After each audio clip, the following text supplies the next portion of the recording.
Best kept secret, creeping all the weekend, sleeping till the evening. I don't like you leaving. Best kept secret, dying just to keep it, lying for no reason, creeping all the weekend. Best kept secret, creeping all the weekend, sleeping till the evening. I don't like you leaving.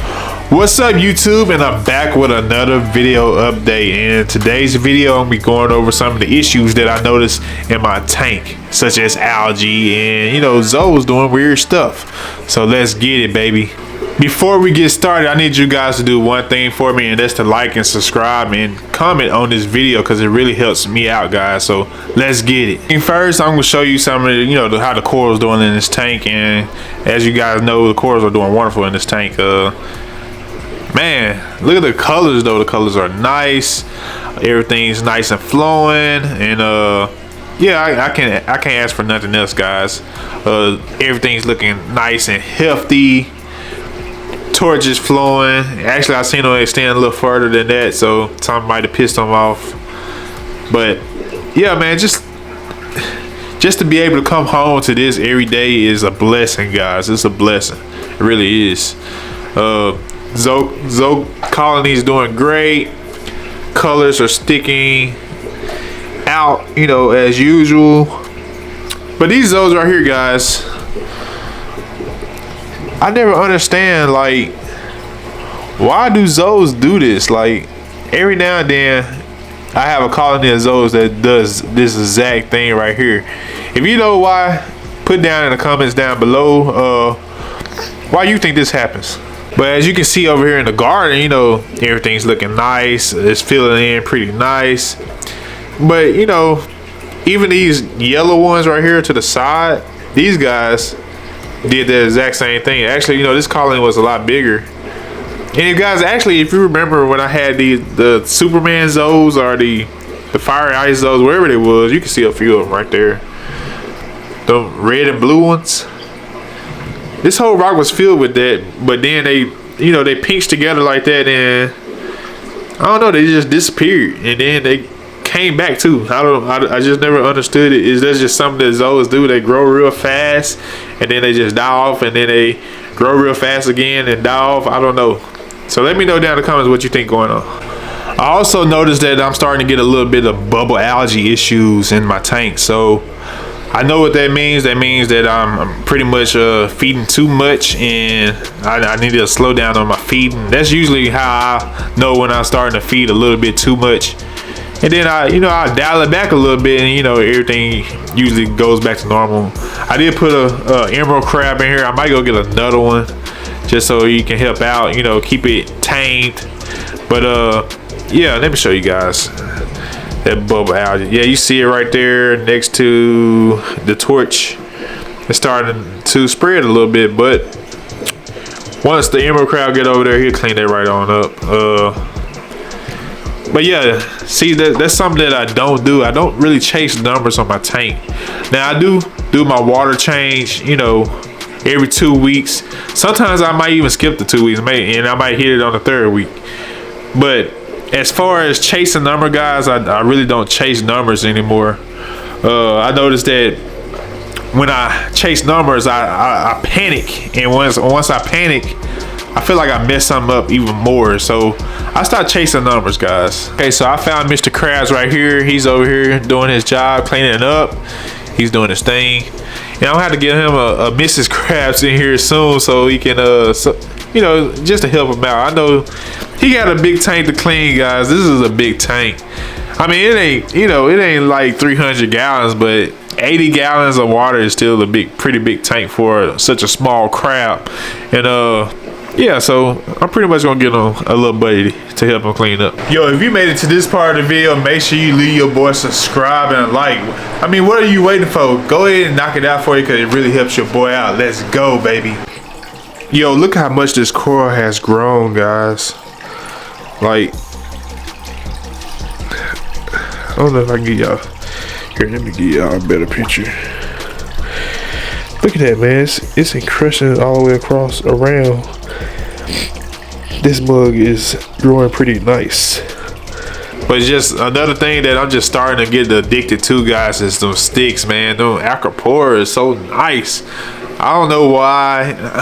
I guess, you know, just being a beginner in the hobby a couple years ago, I just didn't care for Acropora. But now, you know, I really like them. Like, they have so many different colors, you know.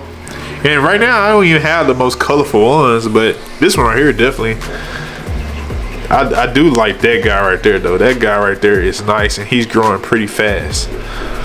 Now, other problems, this guy right here still hasn't gained his color back, but his polyps are definitely still out. And I just give it time, guys. That's a Fruity Tooty Acropora, so I'm really hoping that he gained his color back. And it's definitely not too late. Like I said, you can see his polyps sticking out, and they've been sticking out every day since I had them. But maybe it's just, you know, he was stressed out from the shipping process. So we'll see. Another problem I have in this tank is this guy right here.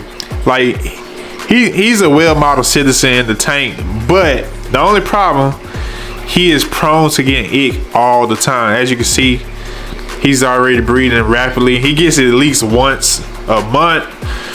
So I think it's time to get a UV sterilizer, guys. I heard good things about the UV sterilizer. Like, no, it won't get rid of the ick out of your water, but it will help out. So I think I'm gonna go ahead and get me a UV sterilizer to help my guy out. He's actually my favorite fish in the tank, and I just don't want to see, you know, my guy so stressed from, you know, scratching and flashing. So yeah, we gonna help him out. A lot of you probably wondering, like, dude, take the fish out the tank, you know. Hey, you go, the rest of your fish gonna catch ick. But guys, it's not, I don't think it's that type of ick, guys. It's more so like it's like stress ick.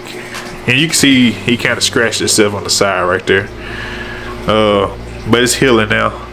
And a stress ick is more so like, you know, ick is something that, you know, attack, you know, it really affects fish that's sick, you know, sick and struggling, more than it affects like a full healthy fish.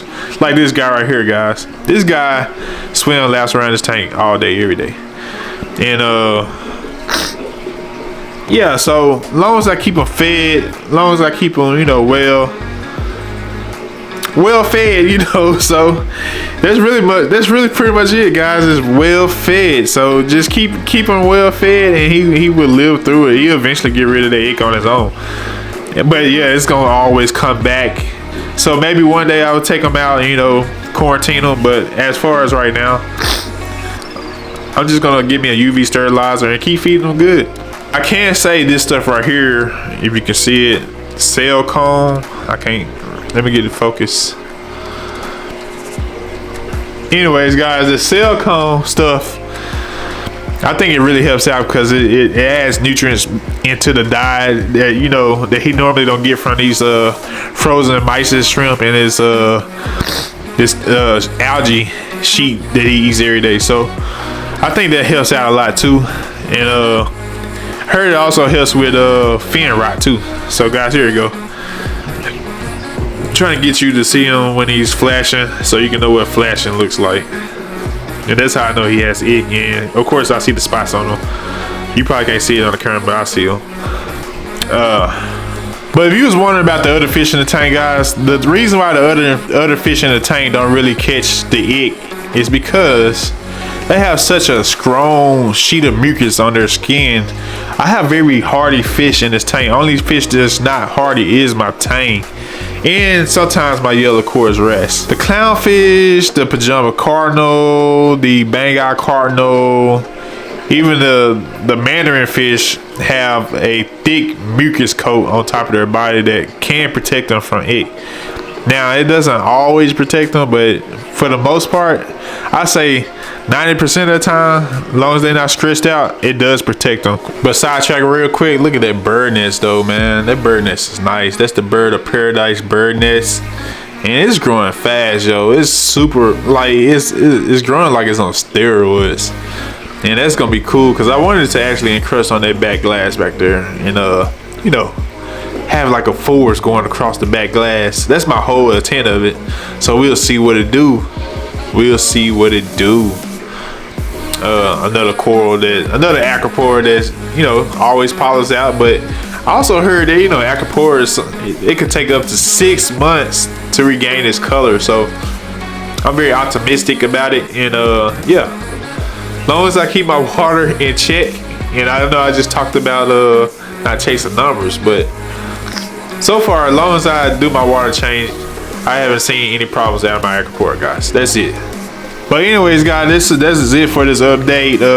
Let me know down below what's your method to, you know, take care of ick in your tank. Do you do the whole process of breaking down your tank, catching every fish, and you know, quarantine them, or are you more so like me, you know, feed my fish well and they do well, you know, hey, feed the fish will take care of you?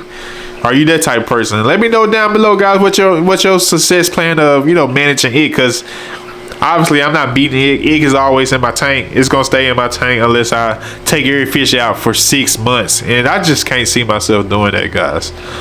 Like, I love my fish, but I love them to the point where I feed them. That's how I show my love for them. So hey, and they love me back, I guess. So yeah, guys, anyways, make sure you like and subscribe to this video, and make sure you comment what's your method to handling ick.